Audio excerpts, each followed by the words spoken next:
Bandeko mbote la bino vraiment nzambe pambola bino c'est regrettable bandeko makambo le kanambo na biso eza vraiment scandale. Comment boko kamata batu balali na tongo sibiti boye bobano buka banda kuna bango. Bobano buka banda kuna bango. Place okinezati. Ba o bazana ba kioske. Balesa ka bana bango. Na koteka biloko ba koka biloko nyonso wana. Bopanzi yango nyonso. Sans solution de rechange. Cela veut dire que o bozo sala bango bazali kama olobate. Combien de fois on a vu sabino ke mulu pa bote malamu alakate. Un Jekoko depuis sa naissance à Salaté. Depuis sa naissance c'est comme Chilombo à Salaté. Bon mutandengo na subo pesi poste ndengo na ayebi na ye azana notion moko mo Salaté a osalani. Vraiment bandeko batu balali bala mukaboye banda ko sekiti na abele. Bokena ngamba fleuve. Batu batonga bandako na bango na ndenga malamu. Bobuki yango balamu babuki yango. D'après bino batu ba okende wapi? Batu wana ba okende wapi? Total vraiment image à muke. Bon to zonga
bandeko na panzi bomoni kama ba image wana bomoni kama ba image wana bandeko ngai eza mawa na lobaka na bino banda kala na bitala muluba ya mote ya malamu azalaka te tozalaka na Etienne Tshisekedi awa na ebite soko bomonaka motema na eza ndenge nini. Soki na Kinshasa na période Mobutu babanda koloba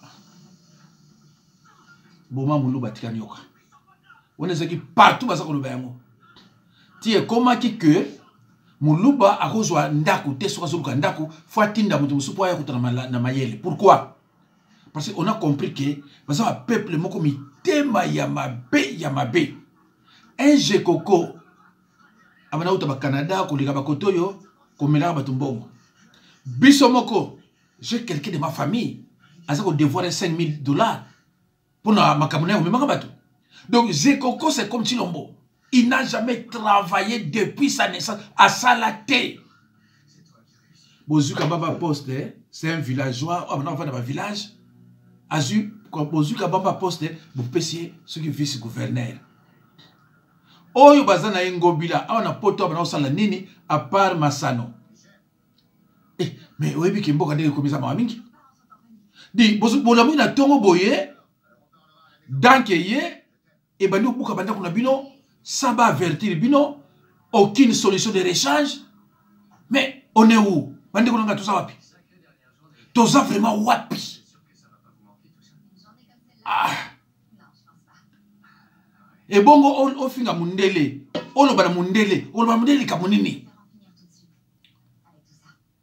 bato siko batelengani mama mosusu pare kuna koti hôpital ayebini ya kosala te bakioske na batekaka mpona kolesa bana bakioske kei donc partout kobuka na ano kozala villageois ko eza eloko moko mabe donc azoye epuis moto asala te atanga te banda botama asala te donc aza na notion moko ya mosala te aza na notion moko ya vie sociale te donc azoyeba te bato oyo atia na libanda bakolala wapi etali ye te quel motema mabe bandeko nanga quel motema mabe ya motu donc oza na souci te ke bazala babebe bazala bana bakoli klasi epai bakolala wapi donc na motu na yo eza te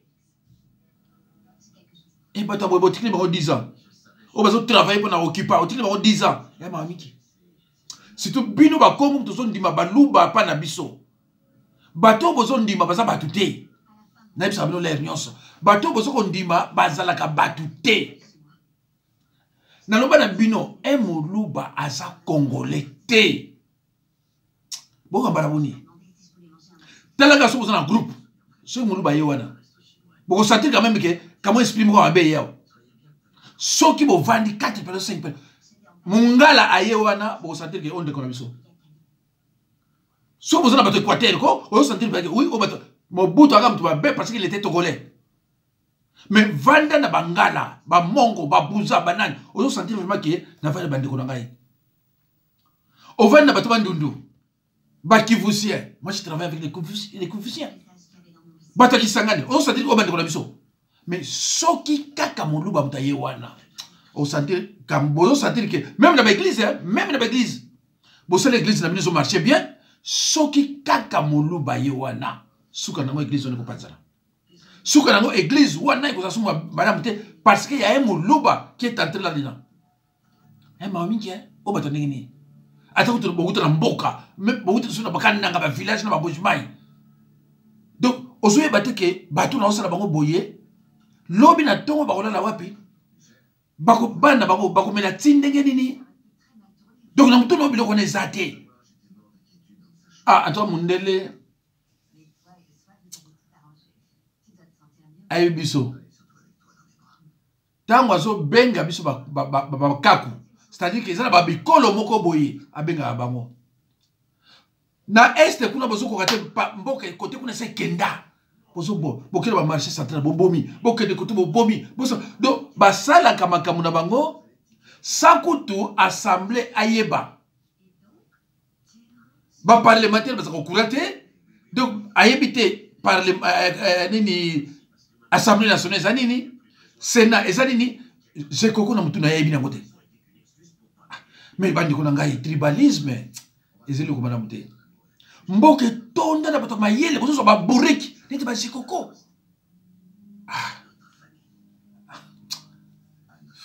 nalobi na mboka na bango na mbujimai kananga babongisa te bakima kolia na mboko yo na Lubumbashi. Bon, na kisasa nde bako bongisa. Zana kisamino so eloko moko. Kaka ya bango ah bandi ko pisika pasi. Bato ba bengi benginga, mais non. Na aussi ça yango te parce que non, ils ama mingi. Tala, ça c'est vraiment la sorcellerie hein. Donc bazui mabele babwaki na mokili. Bato aje koko, bazo zongisa ngo na kati ya terrasse.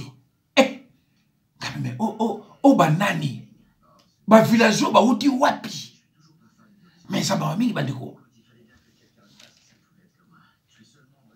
tala botaba momoni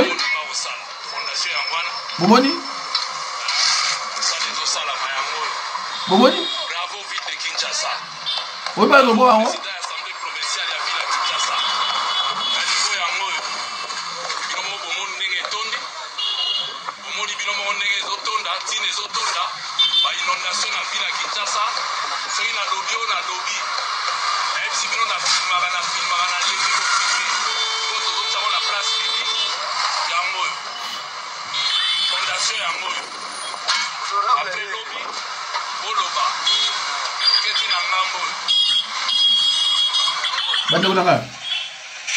bomoni donc salité eza libanda terrassé Bazu yango, bazo qui sont dans la terrasse. Bazo yango, bazo qui sont dans la terrasse. Bani on oh batuto banani. Mawa, quand on parle de quinoa, et ça bisoba oyo tango za ba village, bozo kaka o kini la belle. Yom tozo landanga. Luka oye ba na 64 ozalaka wapi? Na 64 yom tozo landanga ozalaka wapi? E Rwanda bazo ko ganga kini la belle mutu nyonso za mbujima ya za wapi? Azo luka ya koma na kini la belle. Biso za na kini la belle, très propre, salité zate. Tozo bien, tozo la tabia makabu tout bien. Tozo ba librairie ba Saint-Paul. Babata, tout est là qui. Parce que Kassavou a bien mis le soir qu'il était. Tout ça qui n'a pas beau. Alors, Bino, Bouti, un village na Bino. Vous comme ça, une saleté. Kobo tabana 10, 12, 8. Na mboka ya batu. Moi, comme lumba solo. Saleté comme kuna. Tala. Bana bache saleté wana. Bana bache saleté wana. Ameza mawami bande quoi? Yo motozo kanga na 64 yo zalaka wapi? Omoni biso wa RDC biso to oyo to moni biso wa RDC bamboa bazolia mikuwa te bazolia misuni je parle de bamboa biso lia Thomson te Thomson to lia yango te o so biloko balia ka suki ba misili su banini nous on n'a pas mangé ça oh ba Thomson to ebi yango te biso ebi yango to biloko na te biso to mena ba lait na école ba lait to zo ba porte plume ba biva tout ça tout et puis no uti wapi Bo tu bino. Bozanga mawa. Sikoyo, vous avez pris des décisions, mais vos solutions de rechange te. Oza mutu toza nyama. Bato yo to buka banda kuna bango. Na butu oyo balali na basi na bango na bana bango. Ali na tongo balamuki danke za liboso. Obano buka bango neti sauvage. Donc moi à l'équipe na bayele. Donc moi à l'équipe je ko na bayele. Donc obuka banda kuna bango. Oyebi ti bakona wapi? Ozuba kiosk na bango ba teka biloko. Siko bakolia ndenge misala ezati. Donc nyonso na mituna yo na tout na bino gouvernement ya bino eyebi eloko te. Donc tu l'envoies ça on a son normal parce que il n'a jamais travaillé depuis sa naissance. Nzambe nanga ye bandeko. O banani Nzambe asali alakisi bino baluba ndenge bazali munoko bachaka ya pamba musala ya ngwana mayele la mutu ezate. Bazui musala ya ngwana pouvoir mais mayele la mutu ezate ka koyiba. Mutu azaka na mayele la mutu ngalo baki na mboka wana nga president 3 ans batu bazana poto bazongi na kisata. Mais bon bazui batete osala nini et comme kaka so bakangi batu te ke prison ko buka bateko batu. Ko boma batu. Donc musala ba ngwana. So bakangi OK prison soit babuki bateko na bino soit boma batu na butu. Mais on va ça batonde nini? Vraiment on va ça batonde nini bandiko na ngai. Bino baluba est-ce que vous avez vraiment ça normal? Bino baluba est-ce que vous avez vraiment ça normal? Yo moluba fa na yo na ndako na yo. Na moi sino ba na yo. Bozu bolé, bozu te bofandi. Na butongo bo mona kaka ba ye bobima na bandako. Olingi koloba danki bandiko boma ndako na yo. Yo moluba zana place yo moluba siko mona ondeni. Basali yonde ngona yo muluba omona ondeni.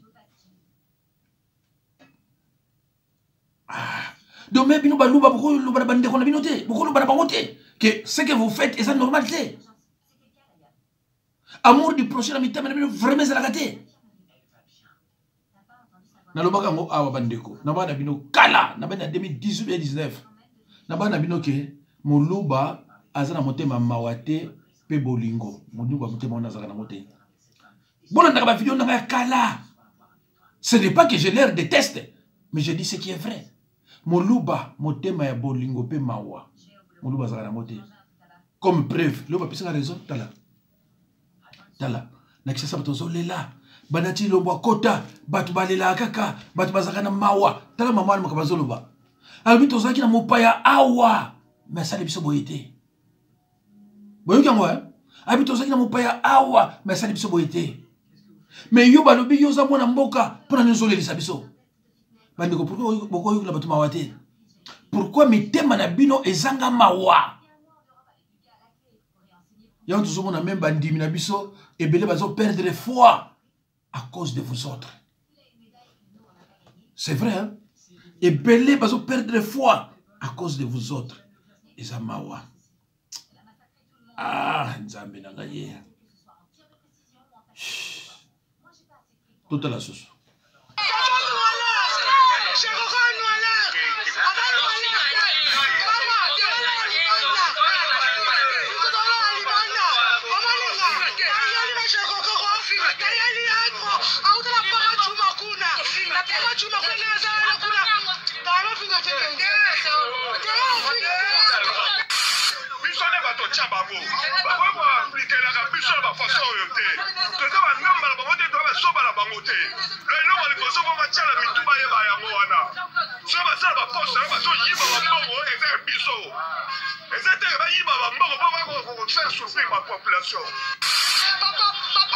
Papa Félix, il y a le bâti, le peuple d'abord. Papa, vous pas écouter Zalaki. Parce que nous sommes papa. Moi, dans la Liban, dans Kanami, dans tout le monde, papa, moi, Ngobila, Kosayo, Jésus, Ngobila,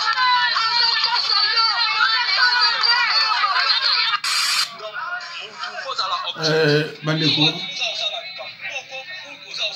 Bandeko. Ezamawa. Nalobi ezamawa. Donc bandati lo bakota. Peuple musala neka kolela na kolela ko faire souffrir peuple. Boyoki maman sonia lobi. Abi mopaya. Bolobi na pesa mopaya. Azalaki awa. Asali biso boyete. Mais yo bolobi ko za mwana mboka. Bandeko ngai. Baye baka batu ebele à travers ba acte na bango soka za mwana mboka to zani mwana mboka te. Ndeko moko abenga bi pastor baluba uta na Maroc. Baluba uta pa bandibu. Okopesa nga raison un jour. Tala comportement bandibu, tala comportement ya baluba. Baluba za batute. Mitema na bango eza ya batute. Tala nde bandibu babotaka. Tala baluba nde babotaka. Il m'a expliqué beaucoup de choses. Hein? Avec talande bandibu babotaka, tala baluba nde babotaka. Tala mitema bandibu, tala mitema baluba. Les baluba ne sont pas des Congolais. Oh, je ne déteste personne. Mais je dis ce qui est vrai. Les baluba ne sont pas Congolais. Parce que, mais comment tu peux agir de la sorte ndekonanga? Et puis, ok, moluba, azako lobake, basali mabe. Bandeko, ok, moluba, azako lobake, basali mabe. Non! Pour na bango, c'est bon. Ah. Alors, yo Congolais, vous avez vraiment, ah, on va nos places à Kimia, ok, ne peut kin en vacances, ok, ne peut kin collection vraiment l'air, yo, on va nos place à Manam. Biloko bozo mona yango, ok, ne kin. Biloko boy. Pays, ezako, ezako ba sauvage, mo obisoto yebaka teke, un jour kin ekuma boy. Bato balali na ndako na bango. Tala bato soba toki ba ndako étage va souffrir na ninga osakanate. Kamba na danke yewana. Jekoko muluba, Kasongo muluba. Chilo Momoluba. Mais, Bandeko, dans toute chose, il y a un commencement, il y a aussi une fin. Mobutu a tout à l'heure, ndekoma komilinga yawa, abi mais Mobutu a salayonini, c'est vrai qu'il y a Boma. Moi, je répondre les autres parce que il faut que la série 7 ou bien la série 8 ou bien 9. Parce que alobi nanga boy, Mobutu asala yo nini. Après yemo alobi, c'est vrai qu'il y a Boma mais ozolo ba bien muta boma oko lo balika mama lamu na ye muta abomi mutu. Oko lo ba vraiment dika mama lamu oyo ayeme moko un criminel o abomi supposons abomi tata na yo to mama na yo. So abomi mutu mususu ha o sepela nango. Mais so ba bomi ya yo ndio moni o mabe aloza na amour du projet. Oza amour du projet. Na yebi ke mwana ngola danga mingi ateki commentaire ne azoye ba makaba komaki. Oyo luki biso makabo lelo nani? Oyo aluki biso makambo oyo tokomi boye. C'est qui? Ozo no kufa na mboka ya batu Namboka otiki armée zate. Pour le tribalisme, au tient généraux, oyo, petit bakoum na matade na badundu, oyo, généraux au tient na tribalisme, ça déjà la Brazzaville. Ebine mundu kebe tabakate. Et lelo azab. Lelo oyo azab. Tala. Ce qu'un homme aura sémé, il le moissonnera. Ozo nyoko la batu. Ngai se seko. Oza pisiko. Chilomo. Akene muskate azonga sibatela kama pere na yaza wapi Mobutu za wapi Mobutu ndibata yakufa andima ngote aza wapi pe kufeli wapi Soni akufeli wapi Chilombo talaka iska Mobutu okoyiba mbongo epele ekosila Mobutu azalaki ba milliard wana nyonso eza yaye to yaye melelo bana ne bazala richesse ni ngana kama pourquoi yo oliga ozala milliardaire oliga ozala milliardaire pourquoi? Parce que un jour, on coupe à yo. Pourquoi on limite un tambon est belé pour nani? Ngana chaka on tout na chaka on tout ngana nous un tambon est belé non. Chaka on tout. Vraiment ça ne me plaît pas. Bon bande kuna moni que eza pasi na tia muto yo na ebite yepe so za colonie ni mawa ah! Le serment que d'ici la fin de mon mandat, vous allez voir un Congo nouveau, un Congo fort, un Congo puissant et prospère, un Congo qui va parler de l'Afrique à travers le monde entier.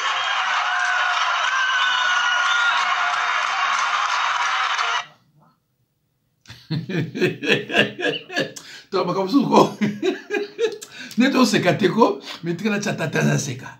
Est-ce que batu muso so zolo balika ba balika moya zolo ba? Soki azolo bako est-ce que yebaka ke na zolo banini? Ndeko père na biso na ba biso ha abiko tanga ezalix. Mon père, ba père ba Congo, ba na ba ko tanga ezalix. Oyi okolo ba français no ndenge nini? Oyi batu so afandi lo ba otala ba bite français yo ezana mo bandoka te. Ou bien ayibini makoma zolo bate. Azo ba français ko mais ayibini makoma lo bate. C'est triste, hein? Quand à l'époque, il disait que Kabila était un incompétent, que Kabila Zomboka Teka, Moutokangaki Yazate. Après ça, qu'il y a un mandat d'amener. Il est chez lui au salon de Belgique, à l'obi Mobutu Aliboma. Tu sais d'abord Mobutu Aliboma, Mobutu Sarabien. Moutatsé n'a qu'un mandat Zate. Président de la République démocratique du Congo, un pays qui s'est dit chrétien, Félix Tshisekedi a tellement de bossons à Talobi, Kabila Kitsba, Miba Kitiragi Pantalo. Donc, il a dit de Kabila qu'il était pédé. Quand moi je viens parler de sa libido débordante dans une affaire que lui-même a mis sur la place publique, moi, je Gisèle Mpelate. Gisèle Mpelate. Non, tu n'as pas Gisèle Mpelate a filmé moi, moi, si, comme Feliciana, et Longue, Tshisekedi na miso. Papa no comme pas. Non, je pas Gisèle Mpelate. Donc, ce qui Gisèle Mpelate a makamné sur la place publique, non, libido a félicité. Quand j'ai commenté sa libido débordante dans une affaire mise sur la place publique par lui-même,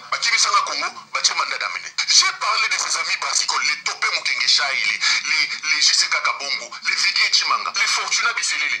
Regardez cette vidéo-là, j'ai parlé comme un prophète, ça fait une année. Trouvez-moi toutes les personnes que j'avais citées dans la vidéo. Topé Kabongo, il est où? JCK Kabongo, il est où? Fortuna Bisselele, il est où? Vidier Chimanga est où? Toutes les personnes que j'ai citées dans cette vidéo. J'avais dit que ce sont ses amis brassicoles. Ils prenaient la bière avec eux en Belgique. Ils m'ont traqué, ils ont lancé un mandat d'amener un avis de recherche contre moi. Ils sont où toutes ces personnes-là? Quand j'ai parlé de cette affaire de libido, j'ai cité les amis brassicoles de M. Tshisekedi.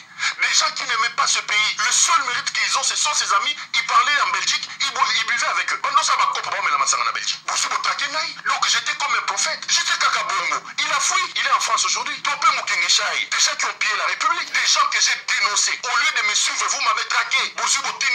Si c'est Kalui-là. Vous avez envoyé Kalui-là et mettre des avis de recherche pour qu'on me recherche partout. Et aujourd'hui, est-ce que vous pouvez encore me regarder dans les yeux? Qui a eu raison, qui a eu tort? J'ai parlé de Jean-Marc Kabound à l'époque. J'ai dit qu'il est venu avec un cargo. Naba sandal, la chemise au bleu, à Maboko Milaye et Komatia. Kabound est où aujourd'hui? C'est pas Kabound qui est venu vous dire que j'ai parlé d'Augustin Kabouya en vous disant que c'était un ancien Kadhafi. Mais qui aujourd'hui achète des maisons. Regardez les maisons qu'il construit à Lembalaba. Kabouya dit que c'est combien or et Ngengi. Mais c'est quelqu'un qui vendait le pétrole. Je ne le dénie pas. Mais je ne m'explique pas qu'il parte de là, vendeur de carburant dans des pétroles, dans des bidons, qui devienne aujourd'hui quelqu'un qui roule avec des 4 cortèges dans l'état là. C'est sérieux, en 4 ans. Ça va faire bientôt une année que j'avais fait cette émission-là, calculez toutes les personnes que j'ai impliquées dans cette émission-là. Ce sont ses amis. Aujourd'hui, l'avenir me donne raison. Alobi makamba libido à président, alobi makamba libido à président. Ngai mutu na tinda ki Gisèle Mpela, azo bana a exposé bango na réseaux sociaux. Ngai mutu na tinda ki Félix, azo DGM à côté sa DGM makambo DGM ya kolongola Gisèle Mpela, baso benda lokola saki ya bakoni, lokola saki ya makala bakoti na kati ya avion. Ngai mutu na tinda ki bango ba filmer, ba tsango na réseaux sociaux. C'était ses amis brassicoles qui l'a transformé en des multimillionnaires. L'avenir m'a donné raison. Autant l'avenir me donne raison quand je dis que Félix est un incompétent.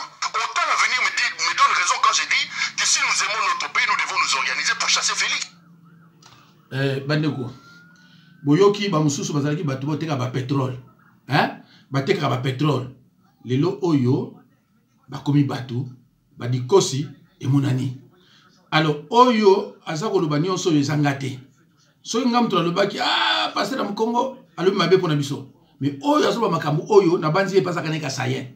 Et tous ces gens-là qu'il est en train de citer, 90% sont des balouba, des voleurs, des balouba. Mukuna, vous n'avez qu'à la boucler dans un pays sérieux.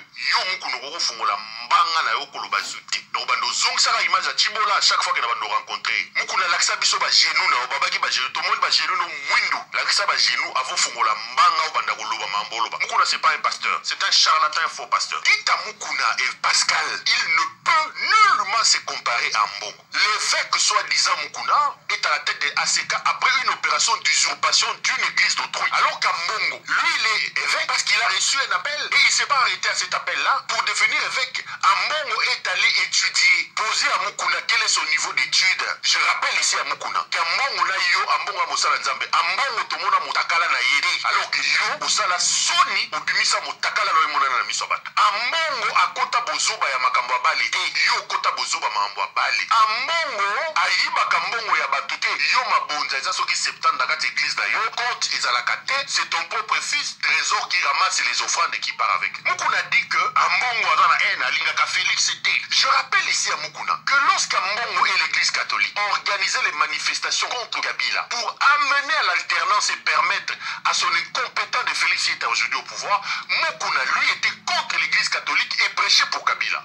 Donc entre Mbongo et Mukuna, s'il y a quelqu'un qui aime Félix Tshisekedi, c'est d'abord Mbongo. Parce que Félix Tshisekedi est le résultat d'un combat contre un troisième mandat mené au prix du sang par Mbongo et l'église catholique. Pendant ce temps, l'escroc, le charlatan Mukuna, lui, bouffait dans la marmite de Kabila et de Mama Olive et était contre l'église catholique. N'eût été le combat de l'église catholique, Félix Tshisekedi est un président. Mukuna est un flatteur. Il fait tout ce qu'il est en train de faire là pour l'argent. C'est un aventurier, un chercheur d'argent. Il est là pour l'argent. Il dit... Comment est-ce que le cardinal pouvait parler sans pour autant mettre le pied sur le Rwanda? Mais je rappelle ici à Mukuna que lorsque son Félix qu'il est en train de défendre allait signer des accords avec le Rwanda, l'église catholique tirait la sonnette d'alarme. Lorsque Félix Tshisekedi a présenté Paul Kagame comme son frère et son ami, on lui a répété qu'il devait faire attention. À ce moment-là, l'église catholique était mauvaise. Lorsque Tshisekedi a pris son ami et frère Paul Kagame, il l'a amené au stade aux obsèques de son père. Mukuna était où? Mukuna était où à cette époque-là? Lorsque Félix Tshisekedi par l'entremise de ces gens, il est allé ressusciter les M23. Il a signé les accords avec les M23. Lorsque Félix Tshisekedi est allé prendre les M23, il les a logés à la Gombe pendant 14 mois. Mukuna était où? Les sécurités dans l'Est de la République portent une seule signature. S'il y a quelqu'un qu'il va falloir blâmer, avant même de blâmer le Rwanda, il faut blâmer l'incompétent Félix qui est là. Tshisekedi alimo na Nzambe assemble dans l'église catholique te. Tutedia mboko na maboko ya Nzambe. Tukudia na maboko ya Nzambe. Mukuna yoza Nzambe. Est-ce que Mukuna Dieu le connaît? Un impédique, un adultéré comme ça, Mutazo sala ki ntumba azo basi na miso watu. Mukuna yo Nzamba yebio. Et bon, ba catholique va dire que Félix est catholique. Félix ici pour des raisons de pouvoir. Il avait abandonné Roland Dalo, non? Quand les gens manifestaient pour l'alternance, Félix était devenu catholique pour ses intérêts. Bandeko. Dans le bas, il y a toujours que Moulouba Rosa Moussala Nzambete. Je vous ai dit clairement que Mukuna était un charlatan, un villageois qui n'a pas étudié. Lorsque nous on combattait Kabila, et nous étions critiqués, qui critiquait les pasteurs qui combattaient Kabila? Ce n'était pas Mukuna. Ah, pasteur, c'est la politique, pasteur, c'est la politique. ok, d'accord. Tshisekedi Mina est là, président de la République, il y a besoin de la politique. Hein? Tshisekedi Mina, Azawana, il y a besoin de la politique. Donc, tala motema mabe mukuna.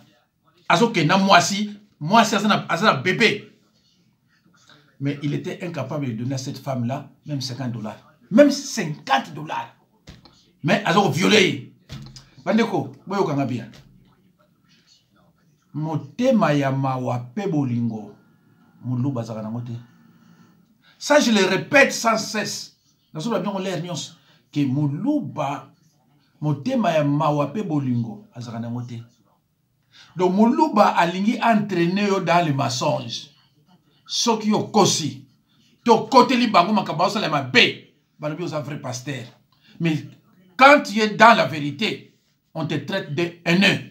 Ah, on ça haineux. Bamuka haineux. Oyo kite muku na lobby ambongwaza na haine na nani muku na ambongwaza na haine na Tshisekedi. Est-ce que bandi boy na tout na bino nan? Est-ce que baluba bayebaka que signifie haineux? Bayebaka que signifie haine? Parce que mutu nyonso baka vérité. Ah, haine. Haine. Haine. Haine. Est-ce que bayebaka haine ni ngolo bani? Bandi on a tiki bino bateau ils sont continuer pendant 10 ans n'est pas signé qui n'a pas occupé ils ont marre trop. Donc même quand au taliko mon loup soko lingiye yo lingiye mais yo linga yote surtout moi si soko ça ne faut pas au jour mon loup ça monsieur après c'est fini mon loup et ça mawa tala garçon ceux qui n'a ni ndeko yo piro na éviter ceux qui pas à Kasayen. Mais lui, il est là, il dit toujours la vérité. Plus que Moukouna qui se déclare être évêque, oh, il y a la vérité. Merci, Bandeko. Oh, il y a un vrai Congolais. C'est touchant. Il faut que ça ne passe. Sikoyo, ba mama wana, ba tata wana, na ba na bango, ils dorment dans la rue. Baza place au Kende. Les loyaux, les 14, plus bêtes qu'on a pour sakanate. Alors, ces familles-là se retrouvent dehors avec leurs enfants. Et ban ba kine classe baza place au chocolat, baza ni au salati. Et humilier ba parents na bango na miso bana ate cause la sauvage za mawa mingi. Biso ta moto zo kola, soki parents ayewana. Ba tchebino bana kuna baza respecter pa ba parents. C'est tout comme awa police wa yokanga. Parents, soki bana baza wana azongi sima. Soki eza mercredi ayoka parents nda kote. Azo zela baki na classe. Akoyate aibe bana baza. Soki bana baki na classe ayoka. Et c'est comme ça que ça se passe. Mais bateau yo baza ba villageois ba yebi lokote ba tangate bazumboka neti RDC au pesi bango. Surtout Zekoko villageois au pesi